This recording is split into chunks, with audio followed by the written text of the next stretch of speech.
everyone, welcome back. If you're new here, I'm Katie, and today I'm going to be sharing some of my favorite Christmas books. So I thought I'd share a little bit of Christmas love. I had to do a wide angle lens because I couldn't actually fit in this part of the shirt. I'm like, it's not going to be fun if you can't actually see the heart, right? So absolutely. All right, so we're just going to share some fun Christmas book recommendations for you this year. Some I may have shared in the past and others are new, so I'm really excited to share these with you. So I have a small stack of owned books for Christmas books. I actually, before, I think last year or the year before, I did not own a single Christmas book. So I actually have quite a few book recommendations for you all. And a lot of them I actually just read within the last year. So we're good to go. I am actually saving my two favorites for the end of the video. So stay tuned. But all of these I really, really enjoyed. I'm going to start off with Melody Carlson because she's one of my absolute favorite for Christmas, and actually I have 4 of hers. That I actually have 5, but that one was just okay, but these ones I really did enjoy. So one of the 2 in my favorites list is actually in this pile, so if you can guess what that one is. But the first one is Christmas in the Alps by Melody Carlson, and this one is about a girl who named Simone, and she has been suffering from heartache and loss. And what she discovers is that her French grandmother supposedly she might be heir to a family treasure. So she decides to just up and fly to France. And so it's a Christmas story set in France. Honestly, I don't remember there being this huge romance or anything. There's a little romance in it, but I don't feel like it's romance heavy, at least from my recollection. But it's just a sweet romance set in a different country, because honestly, we don't see a lot of those, I don't think. So this one I did really enjoy. And then we have Melody Carlson's A Royal Christmas, and this one is about a princess that just finds out that she is actually a princess. So it's a Princess Diaries retelling, but I really enjoyed this one.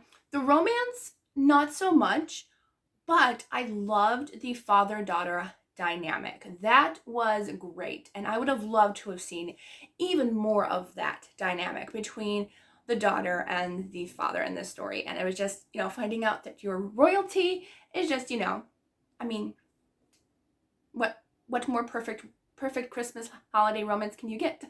So this one, we're following a girl who, she's putting herself through law school, and then she receives a letter that says, hey, your father, King Maximilian Koenig V, of Montovia, that's a country in the story, and come to find out, hey, I'm a princess and he wants to meet you. And she's like, what? What's going on? So she heads on over to Montovia, and I really enjoyed this light, sweet romance. Well, a few little heavy topics here and there, but I really enjoyed this one.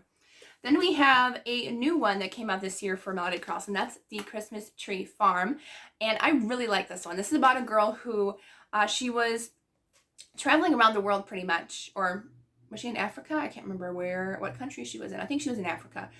And her Christmas tree farm, that was her grandparents' farm, that ended up having a wildfire in that area. And so her sister's been taking over, but she finally says, I probably should go over there and help out a little bit. So she decides to go over there, and it's a little bit of a second chance romance. There's a sweet, handsome next door neighbor who has 2 daughters, and a little bit of chaos ensues and a sweet holiday romance. So any of Melody Carlson's ends up being very, very sweet. Not all of her Christmas books have romance, which we're leading up to the one that doesn't really have a romance. It does a little at the end, but not much.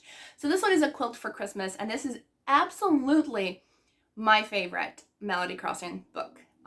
Yes, 100%. I love this one. This one is a very sweet holiday story about a little girl whose mother is in the hospital. And so all of a sudden she rings this older lady's apartment, and the lady answers the door, and she's like, what's a little girl doing at my door? I have no idea who this girl is. What's going on?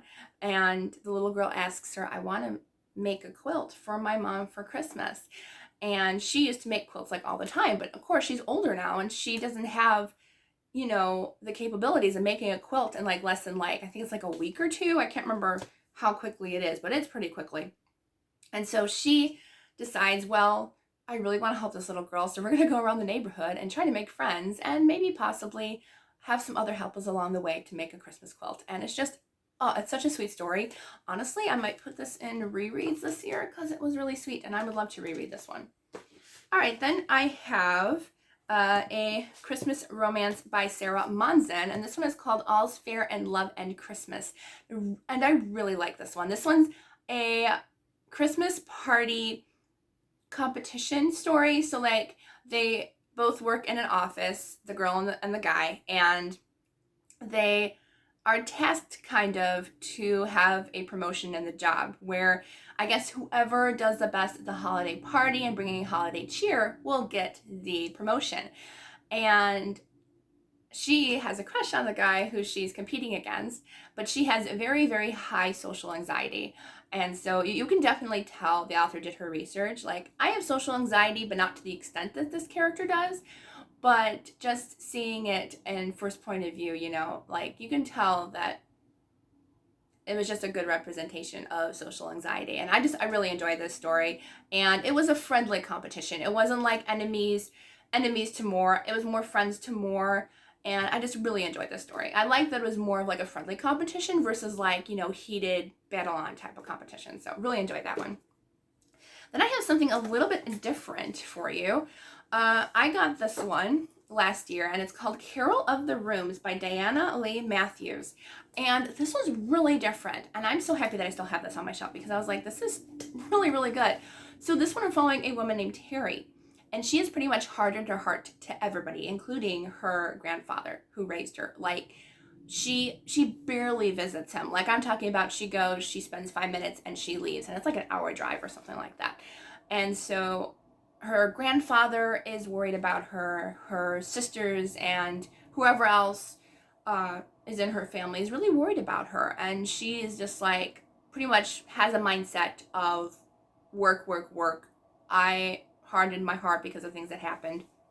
And so what happens is kind of a Christmas Carol retelling. And this one, she has a car accident, and which thrusts her into another dimension where she meets an angel. And the angel says, listen, things have got to change. So we're going to bring you back, and things are going to change, and you're going to see different things happen and what's been going on, you know, without you around. And it was a really interesting Christmas Carol retelling. I really enjoyed this one. It's definitely one of my favorites. So yeah, I really liked it. Then I have 2 Christmas books by Toni Shiloh, and both of them are really good. One is The Christmas Catch, and this one is a football romance. This one is following a guy who, I know his name, Jaleel, because I always think of Steve Urkel when I hear his name. This one has Jaleel in it, and he is benched with a career-ruining accident. And so he decides to go home, where he bumps into an old flame of his. And she has a daughter now. I believe she's divorced. And so he's like, well, maybe there's something still there from our romance that we had years ago in college. And so it's a very, very sweet romance. And then I have this one, which is probably my favorite, one of my favorite Christmas books, and that is You Make It Feel Like Christmas by Toni Shiloh. And this one is actually part of like a 3 or 4 book series, and I believe I've read them all. Don't quote me, but I think I have. And so this one we're following Star, and I forgot all the characters' names are named after like Christmas things. So her name is Star, and I just remembered, I think she is thinking about doing like 1 or 2 more books in this series, but I don't know if she is actually doing it. I hope so, because I would love to get the point of view of one of the brothers, so that'd be great. But again, in this one, we're following Star, and this is pretty intense on the drama part, I would say, but I think Toni Shiloh did a great job with it. This one, we're following a Star, and she is going home for Christmas for her sister's wedding.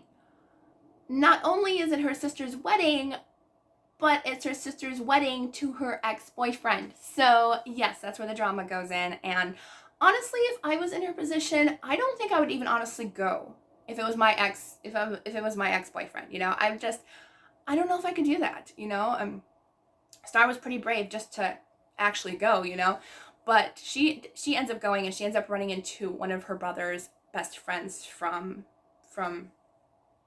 childhood. I was trying to think of that word, from childhood. So she runs into him, and a little romance ensues, and the brother's best friend, he is actually trying to save his mother's Christmas shop that he inherited. And it's just a really sweet romance. Really, really love that one. Yeah, I love it so much. And then this is probably my favorite Christmas book of all time. So I saved it for last. And this is romance / action suspense book. And this is Better Watch Out by Natalie Walters. Oh my goodness, I love this one so much. This is honestly one of my absolute favorite romances of all time. I thoroughly enjoy it so much. Yes, absolutely. The setting is probably one of the most perfect settings I've ever read in a book. This is set in New York City, and I've never been there, even though, yes, I live in New York, but not New York City. Not even close.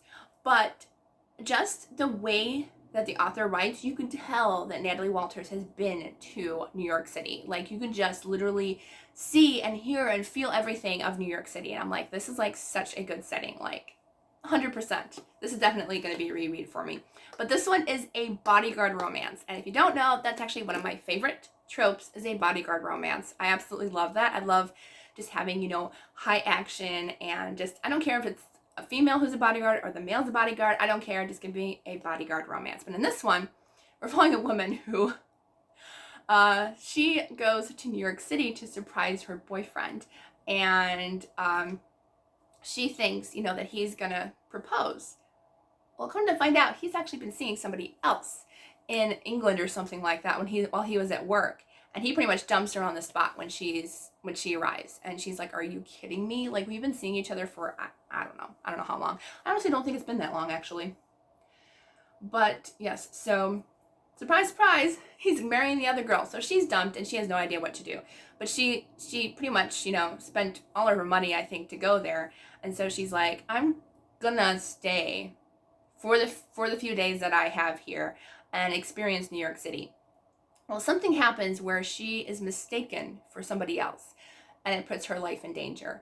And now she has a bodyguard who is very good looking, of course, and she still wants to do this stuff in New York City. So he has to follow her around while she's doing all these different Christmassy type New York City tasks. And it was so great. I love the romance, love the setting, love the action. I know Natalie Walters is thinking about making this a series, like with the other bodyguards from the company. So I'm just hoping that she does, because this was so good, and I really want to read more from this setting. I love it so much. All right, so those are all the Christmas books that I have for you.